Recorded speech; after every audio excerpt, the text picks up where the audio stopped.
ladies and gentlemen, yes, ladies sir. and gentlemen, the Mental Margarita Show's got a legend. And when I say legend, I mean legend. I'm from Miami. I'm from the crib. When I was young, this is the man that I would listen to. When I was going to Pac Jam, when I was in the community centers, when I Yes, was at sir. wherever I was at, if I was at grandma's house, when them cars would go by in the flea markets, in the parking lots, this was the guy that created the sound, the music. Yes, sir. Beatmaster Clay D, Yes, sir. producer, artist. What's up, brother? Hey, man, good to be here. Good to be living. Good to be on Earth. I'm telling Yes, you, sir. I'm Yeah, telling you, man, there's been a lot going on. a lot And going on, man. I'm gonna tell you this, man. That introduction was so from the heart because Miami based, when you think of the music, when you think of just Miami, the culture, Right.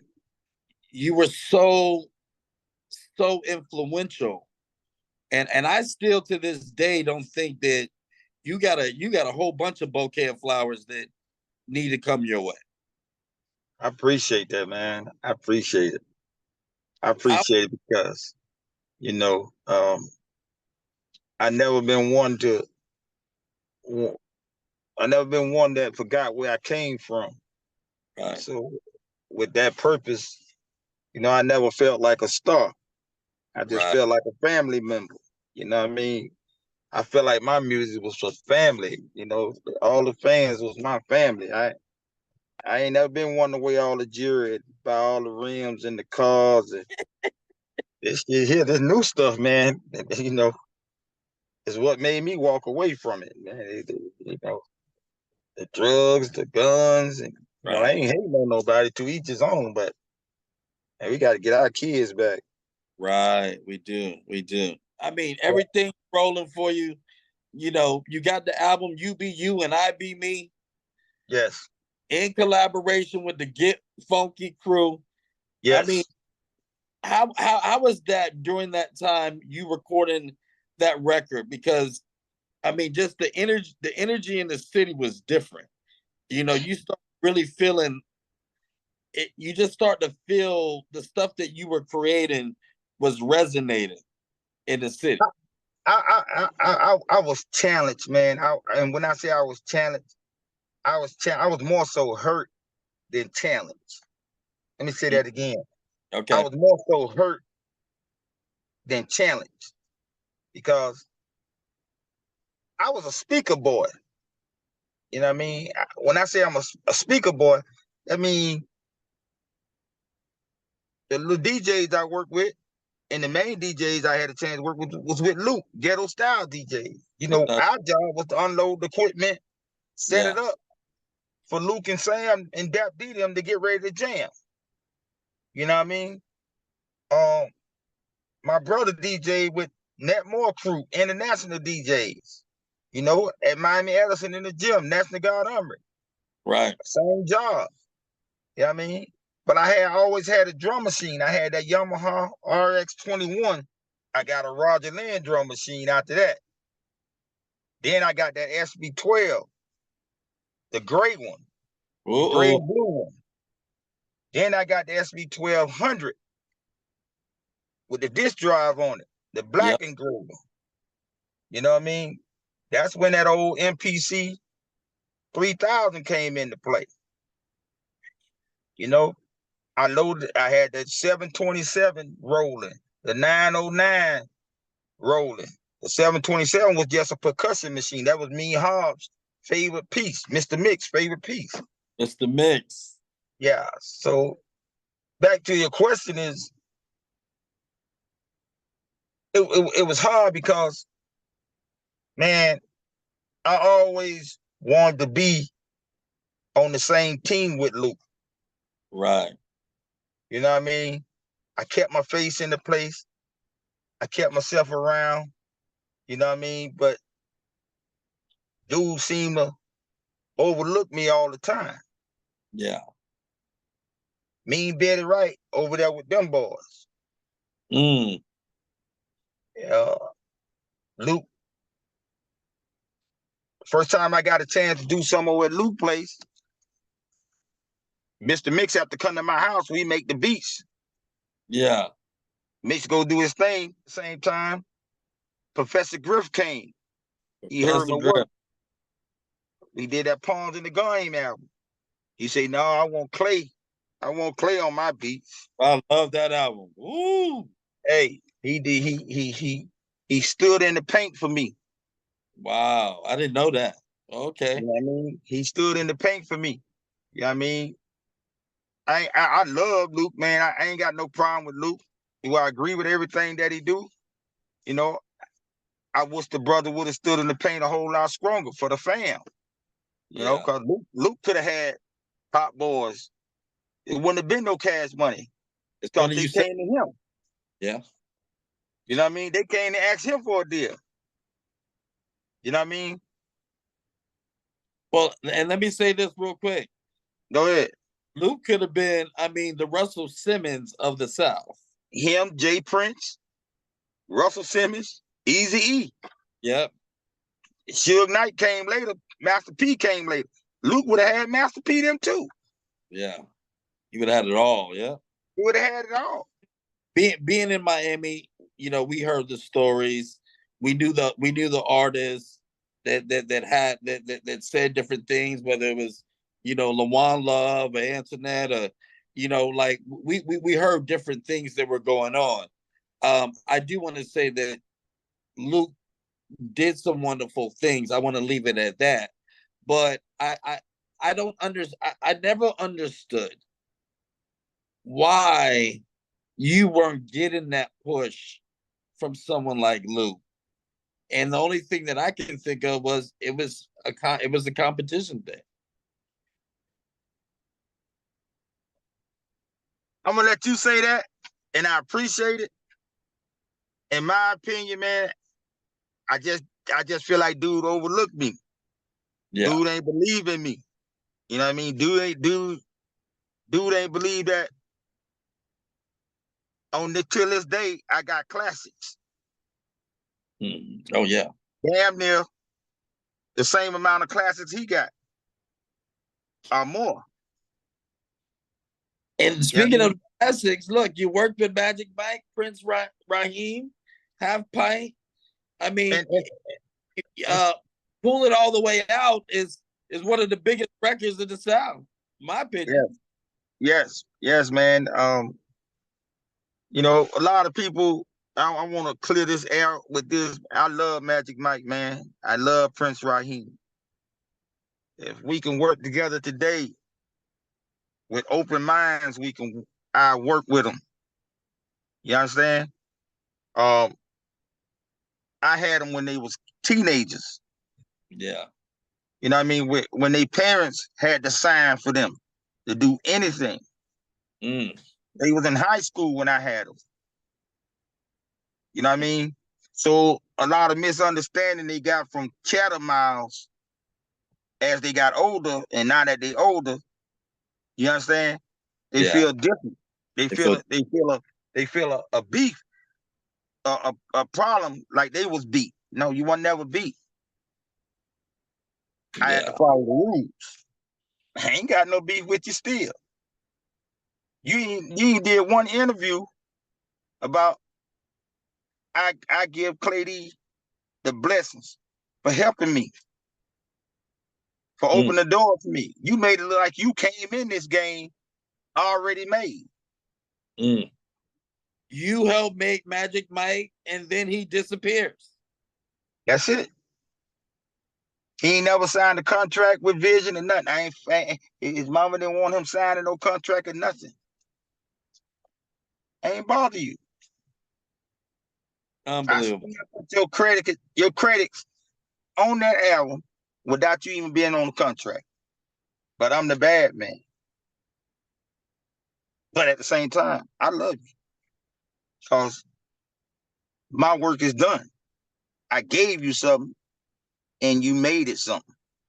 That's the goal. Keep working.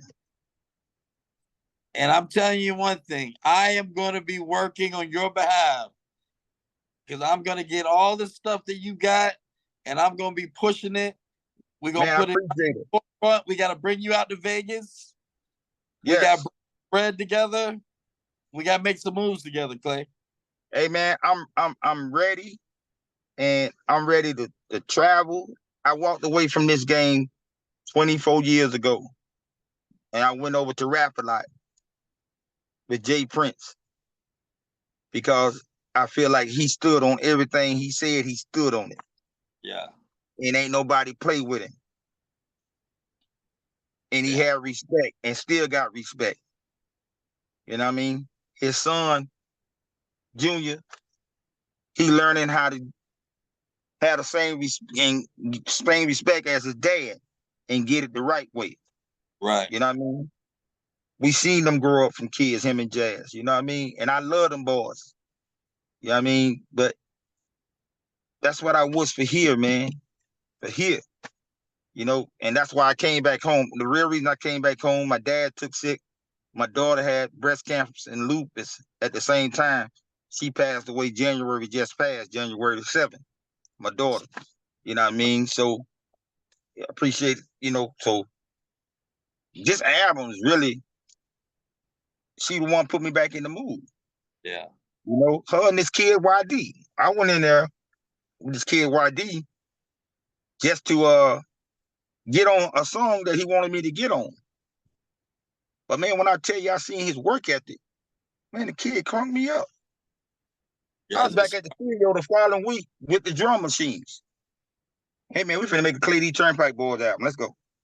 That's like an angel in disguise. That's like an angel in disguise, man. That's So all what you. I'm saying to you, man, I'm willing on wherever you at. You know, I'm ready to come.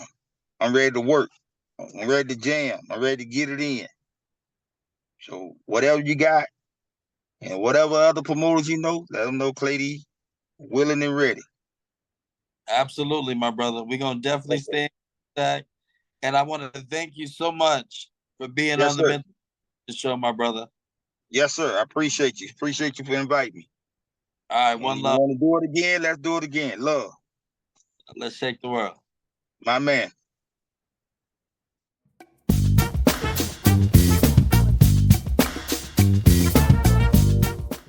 And welcome to the Mental Margarita Show.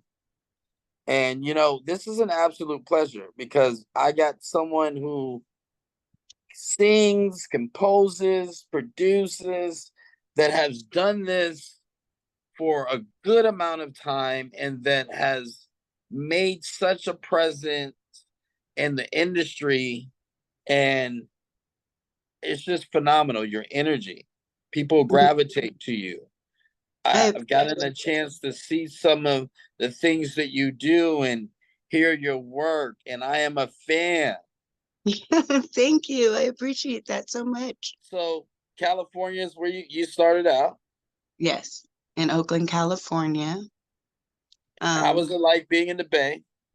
It was lovely because I mean, all the music was out there. E40, Tony, Norman Connors, Jock Burbick, Angela Bofield. I mean, and they're all in your hood. Like they're always in my hood. Like everybody in the Tell Me When to Go is all my peoples from different blocks and stuff. So it's a creative place of music. Like we love music in Cali. And so much history when you're talking about Oakland. For us, for our people, and just there's something special about it. The magic, the electricity, and you felt that electricity at a very early age. So the age Yeah. of 7, you're singing, and then your first song is at 11 years old. Tell me about Yeah. that.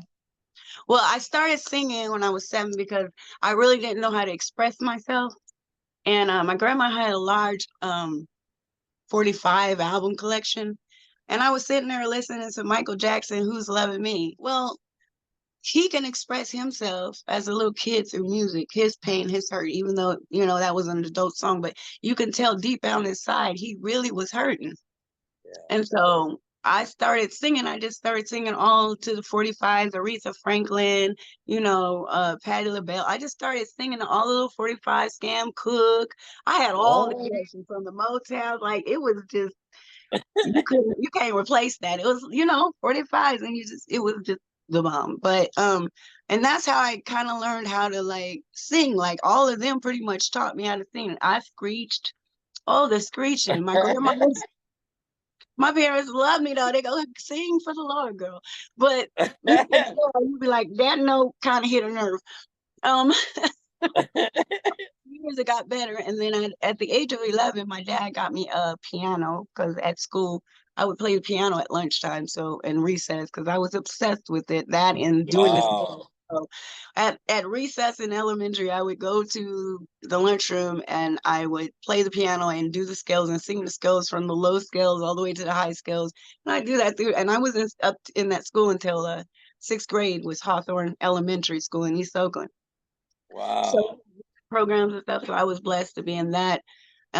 So my dad got me a piano, and so I decided to write a song. So I wrote a Christmas song, and I wrote the lyrics and the music. And my fifth grade choir teacher and music teacher helped me rearrange it so it sounded really beautiful. And then I just turned it out and wrote in Oh my Spanish, goodness. Spanish at all. But I figured, I was looking in a little Spanish dictionary my dad got. I was picking out words. Oh man, I wish I was there to hear that. So yeah, that's And then at 15, I knew Mother Wright, and I used to sing at her little homeless events. She used to back then we didn't really have phones, and cell phones was kind of new.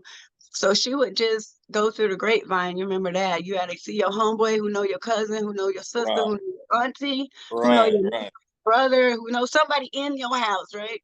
To get the message. You got to start weeks because but it always get there, right? So she would start one place, whoever she see, and then it would get to me, oh, I'm having a function here. You better be there. You got to sing. So at 15, I was singing around Oakland, and I decided to write my own songs. I decided to write my own music to express myself first and foremost. Wow. And I remember we did a show, and the mayor of Oakland at the time was there to speak. I'm 16, That's and big. I'm excited. I've already waited for 4 people to sing now. It's my turn. I'm not an adult, so it's my turn. I don't care if you're the mayor, it's my turn. So he goes, you know, I want to, I need to go before her. And I was like, you gotta wait. It's my turn. And You're like, wait a minute, no way. he looked me up. I didn't know who he was until they announced it after me. But I went up and did my thing. I got off and he asked me for my autograph. So there's the mayor of Oakland that has my autograph. And there's also a mayor who played tribute to my album Passion, or my song Passion, which is a doozy because Passion is a song about how music makes you feel, which is very seductive and everything. But everybody just gets sex out of it. So whatever sells, okay? Right. Right. However you want to interpret it. You Yeah. know the I know what the meaning was, but apparently all it that matters. She had good intentions, I guys. did. That's all that matters. But as long as it touched somebody, and it's it tends to I'm touch sure people. it did. I'm sure it touched And One thing that I do know is that you were also hanging out with Tony, and yeah, I went to Tony's when I was in Cali because all the studios used to want me to come sing background. All the big rappers. E40 wanted me to do some background, but I didn't have time to wait for him. I had things to do. You know what I'm saying? I had a lot of things to do. So but yeah, I mean, I wasn't really trying to get nowhere. Like I never wanted a record deal. Like I really don't. I mean, I admire everybody that made it and got all the celebrities. And I like the fact that I can walk outside and I like nobody looking at me. You know what I'm saying? I like to yeah, just in the crowd, but not like look at me. You know what I'm saying? I like right. to sit back and be like that. But my biggest dream and fantasy, which I'm gonna have happen, everybody want to come see celebrities, right? Drum I want roll. to invite a bunch of celebrities to come see me, and I want to entertain them. That's nice. So if I'm you guys are out there, holla. You love know. idea. Loving this idea. And And I then think go ahead. thoroughly entertained. Now for the celebrities that are watching right now, let's do a little background information. Accepted in the Philharmonic chorus. Yes, 2 times in Two my life. times. Two Yeah, times. yes. But Tell me about that. I was a homeless teen and a mother, so I couldn't really do it, you know. But I did get accepted. That's what counts.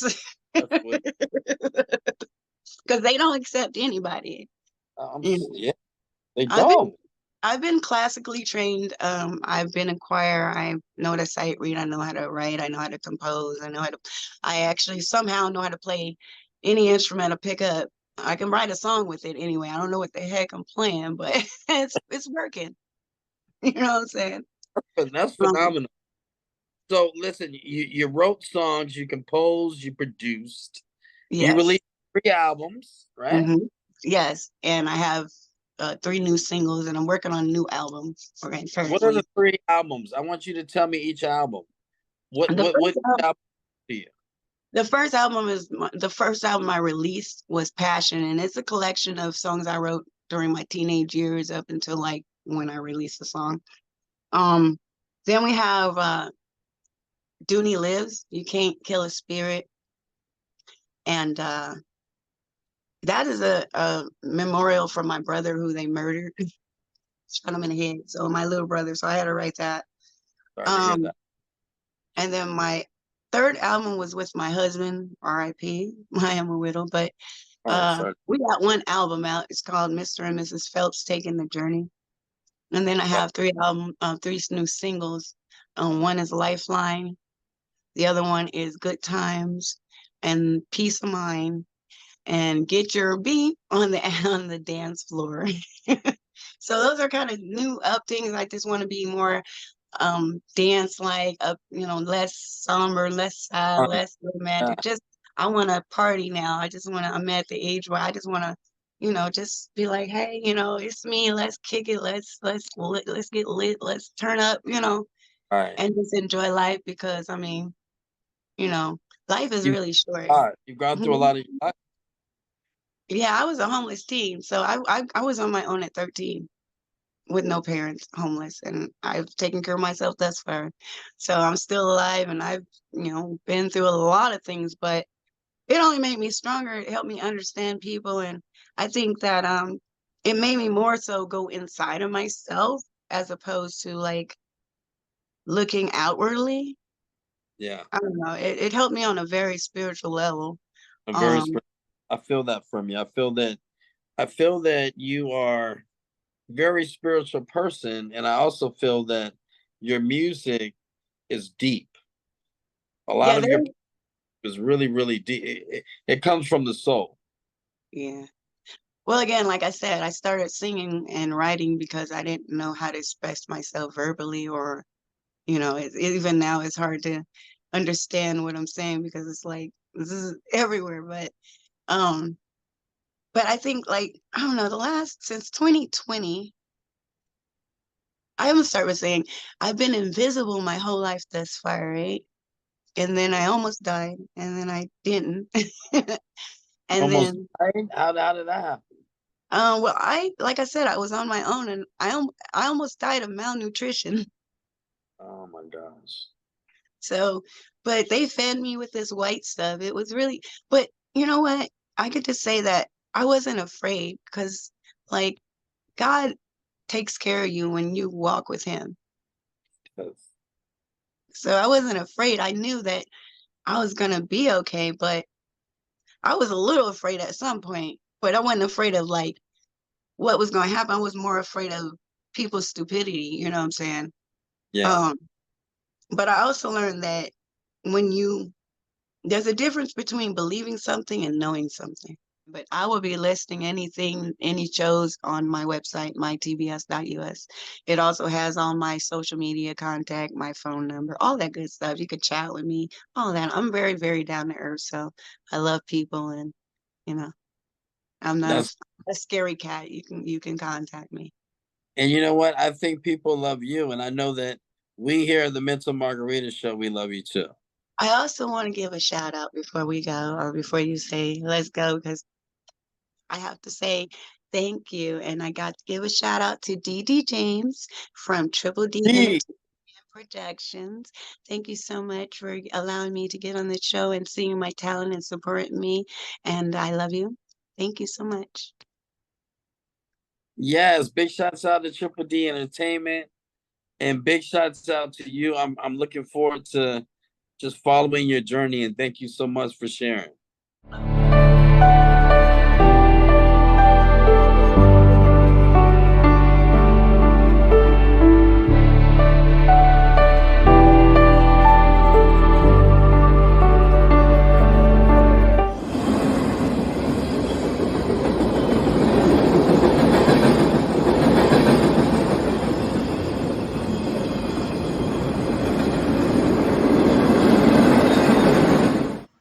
James is a dynamic and multifaceted professional who seamlessly integrates her passion for entrepreneurship, acting, modeling, and producing. With a keen eye for innovation and creativity, Degra has made a notable impact across various industries. Triple D Entertainment and Productions is a leading force in the entertainment industry. Their expertise in film, television, digital media, and live events ensure a diverse range of high-quality entertainment experiences.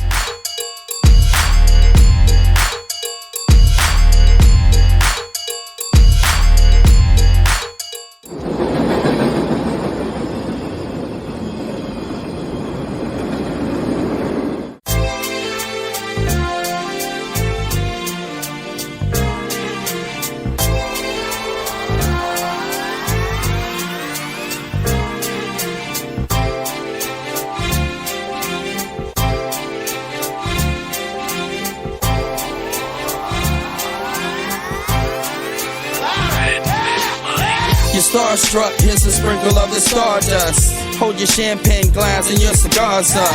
See the guys with mob ties drive the cars up. Bright lights, most nights they buy the bars up. Candy coated Chevy cars on the highway. It's Frankie baby, it's on and this is my way. Dean Martin at the Sands this Friday. With Sammy Davis, here's a little hint where I stay.